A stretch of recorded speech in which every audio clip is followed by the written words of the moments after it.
قربانی کا جانور خرید کر اسے ذبح کرنے کی بجائے کیا اتنی قیمت صدقہ کر سکتے ہیں؟ اور بعض لوگ یہ کہتے ہیں کہ اتنے جانور ہم خریدتے ہیں، اتنی زیادہ رقم خرچ ہوتی ہے، لاکھوں کروڑوں اربوں کی تعداد میں،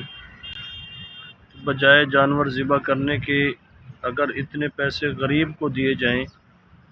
تو ہمارے ملک سے غربت ختم ہو جاتی ہے۔ تو اس کے متعلق کیا حکم ہے؟ آئیے دیکھتے ہیں کہ قربانی کے متعلق شریعت مطہرہ کا کیا حکم ہے۔ امام اعظم ابو حنیفہ رحمۃ اللہ تعالی علیہ کے نزدیک ہر مسلمان عاقل بالغ مرد و عورت مقیم جو مالک نصاب ہو،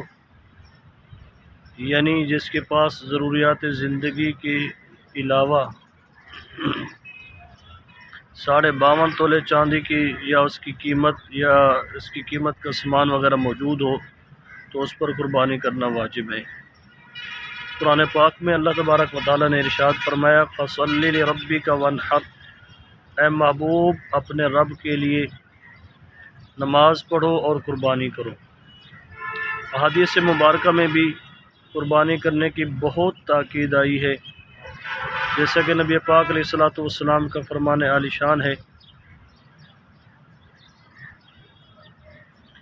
کہ اللہ تبارک و تعالیٰ کے نزدیک قربانی کے دنوں میں خون بہانے سے زیادہ پسندیدہ عمل کوئی نہیں۔ اسی طرح نبی پاک علیہ الصلوۃ والسلام نے اس شخص کے بارے میں جو استطاعت کے باوجود قربانی نہ کرے، اس کے بارے میں نبی پاک علیہ الصلوۃ والسلام نے ارشاد فرمایا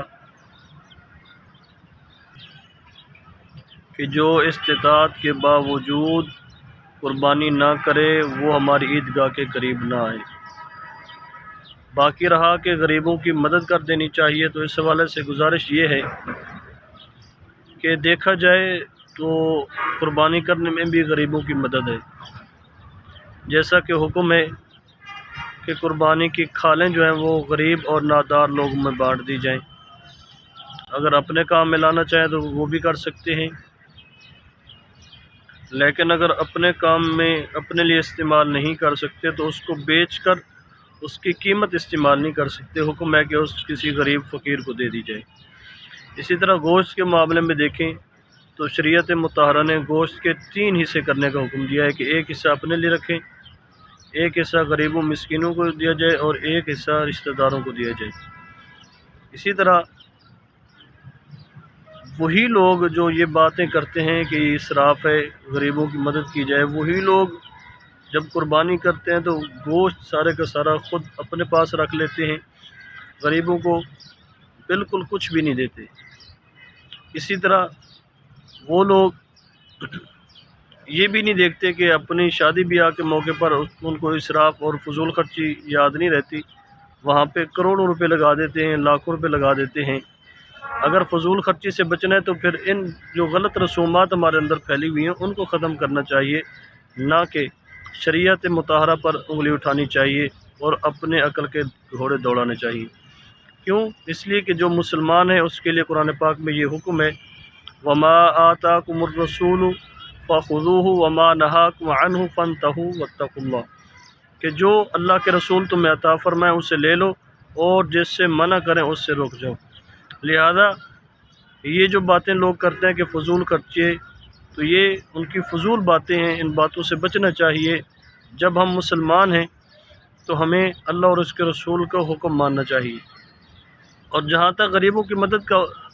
تعلق ہے تو اللہ تبارک و تعالیٰ نے اس کے اور بہت سے طریقے بتائے ہیں، جیسے مثال کے طور پر زکوٰۃ کا مسلمانوں پر فرض قرار دی گئی ہے، تو یہی بڑے بڑے پیسوں والے لوگ زکوٰۃ ادا نہیں کرتے، لیکن اگر اسلام پر انگلی اٹھانی ہو تو اس میں بھی کوئی کسر نہیں رکھتے۔ ان لوگوں کا مشورہ یہی ہے کہ آپ شریعت مطہرہ پر بجائے انگلی اٹھانے کے شریعت مطہرہ کو سمجھیں اور اس پر عمل کرنے کی کوشش کریں۔